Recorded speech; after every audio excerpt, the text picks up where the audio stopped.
The year was 1980. The spaceship Nemesis-X ventured into uncharted territory, their mission exploration, their destination, the edge of the galaxy. The crew stared out at the void. A dark planet loomed. It was cold and silent. A sense of foreboding filled the ship. Prepare for orbit. Captain Ryan Storm adjusted his course. The unknown awaited. Captain Storm, a veteran of space travel, gripped the armrests of his chair. He was determined. His eyes scanned the vast expanse of space displayed on the main screen, a sea of stars and distant galaxies. The weight of countless missions and the responsibility of his crew rested heavily on his shoulders. Each decision he made could mean the difference between life and death, success and failure. The Nemesis-X was not just a ship, it was a lifeline, a beacon of hope in the uncharted territories of the universe. Next to him sat Emma Collins, the mission scientist. Emma was not just any scientist, she was a prodigy, having graduated top of her class from the Interstellar Academy. Her knowledge of alien ecosystems and her ability to think on her feet had saved the crew more than once. She was the heart of the mission, always curious, always pushing the boundaries of what was known. Her presence was a constant reminder of the importance of their mission, to explore, to discover, to understand. Her eyes sparkled with curiosity and apprehension. Every new discovery, every unknown signal, every alien artifact they encountered was a puzzle waiting to be solved. But with curiosity came apprehension. The unknown was as dangerous as it was fascinating. Emma knew that better than anyone. She had seen the wonders of the universe, but she had also seen its horrors. The balance between excitement and caution was a tightrope she walked every day. Nervously tapping his console. Well, here we go, folks. The voice belonged to Jake, the ship's engineer. Jake was the youngest member of the crew, but his skills were unmatched. He had a knack for fixing things, for making the impossible possible. But even he couldn't hide his nerves. The edge of the galaxy was a place of mystery and danger. Every mission was a leap into the unknown, and no amount of preparation could erase the fear of what they might encounter. Just another day at the edge of the galaxy. The phrase had become a sort of mantra for the crew, a way to downplay the risks and keep their spirits high. But they all knew the truth. The edge of the galaxy was a place where the rules of physics could bend, where time and space could twist in ways that defied understanding. It was a place where the line between reality and nightmare could blur, and where the smallest mistake could have catastrophic consequences. Blake Rogers, the security chief, stood rigid. Blake was a man of few words, but his presence spoke volumes. He had seen combat, had faced threats that would make most people crumble. His job was to protect the crew, to be the first line of defense against any danger. And he took that job very seriously. Every muscle in his body was tense, ready to spring into action at a moment's notice. He trusted his instincts, and his instincts were telling him to be on high alert. His eyes darted, suspicious of every shadow.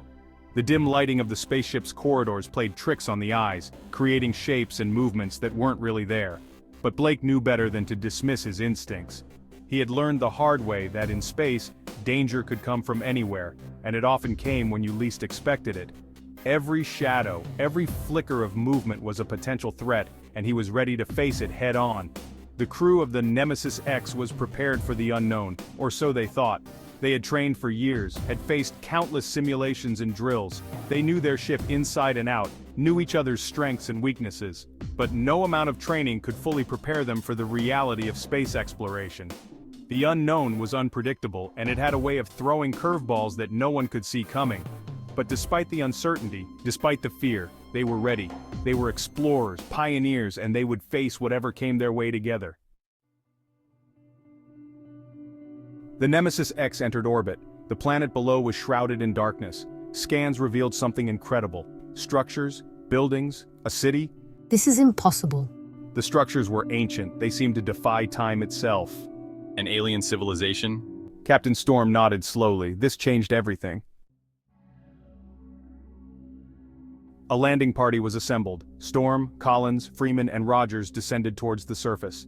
The alien city rose before them. It was massive, silent, and menacing. They entered a structure. Inside, they found chambers. Each chamber held a capsule. And inside each capsule was a being, humanoid, asleep. Are they alive? Suddenly one of the beings stirred, its eyes opened. The being's eyes glowed, casting an eerie light. It was a light that seemed to pierce through the very fabric of reality. illuminating not just the physical space, but also the hidden fears and secrets of those who gazed into it. The glow was not just a visual phenomenon, it was a sensation, a feeling that crept into the bones and whispered ancient truths to the soul. Who are you? The question hung in the air, laden with a mix of curiosity and dread. It was a question that sought not just an identity, but an understanding of the unknown, a plea for clarity in a moment shrouded in mystery. Its voice was a raspy whisper, fear etched on its face. The fear was palpable, a living entity that seemed to wrap itself around the being, constricting its very essence. This was not a fear of the present moment, but a deep, ancient terror that had been awakened. We mean you no harm. The words were spoken with a calm assurance, a gentle attempt to bridge the chasm of fear and misunderstanding. They were words that carried the weight of sincerity, a promise of peace in a world that seemed to be teetering on the edge of chaos. Captain Storm raised his hands in a gesture of peace, but it was too late. The being's eyes widened in terror. The captain's gesture, though well-intentioned, was a futile attempt to calm a storm that had already been unleashed. The terror in the being's eyes was a reflection of a reality that could no longer be denied. You're too late. They are free. They are free. The words were a desperate cry, a final warning that echoed through the air with a sense of impending doom. It was a declaration that the balance had been tipped, that forces beyond comprehension had been set loose. The ground shook. The air grew heavy. Something was coming. The very earth seemed to groan under the weight of an unseen force, a tremor that signaled the arrival of something ancient and powerful. The air thickened, charged with an energy that crackled and hummed, a prelude to the unknown that was about to unfold. From the shadows they emerged, creatures of darkness, twisted and grotesque, the crawlers. They swarmed the chamber, their eyes burning with malevolent hunger. Panic seized the crew. They were trapped. Open fire! The sound of laser fire echoed through the chamber. But the laser blasts had no effect. The crawlers kept coming, their numbers seemingly endless. Blake Rogers, his face pale with terror, emptied his weapon. The crawlers kept coming. I told you they were real. He had always believed in conspiracies, in aliens. Now his worst fears were realized. The crawlers were unstoppable. We have to get out of here. But escape seemed impossible. We have to destroy the planet. The crawlers have left us no other option. Their relentless invasion has brought us to the brink of annihilation. The only way to ensure the safety of the galaxy is to obliterate their stronghold. It is the only way to stop them. We've tried every other strategy, every other plan, but nothing has worked. This is our last stand, our final hope. We must act now, or everything we know and love will be lost forever. She handed Captain Storm a device. It was a small, unassuming piece of technology, but it held the power to change the fate of the galaxy. The weight of the mission was heavy on her shoulders, but she knew there was no turning back. This will detonate the core. It's designed to penetrate the planet's defenses and reach the very heart of their operation. Once activated, there will be no stopping it. We have to be sure this is what we want to do. There was no other choice.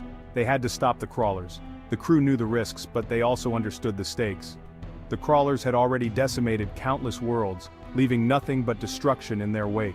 If they weren't stopped here and now, the entire galaxy would be at their mercy. For the good of the galaxy. They made it back to the Nemesis-X just as the planet began to break apart.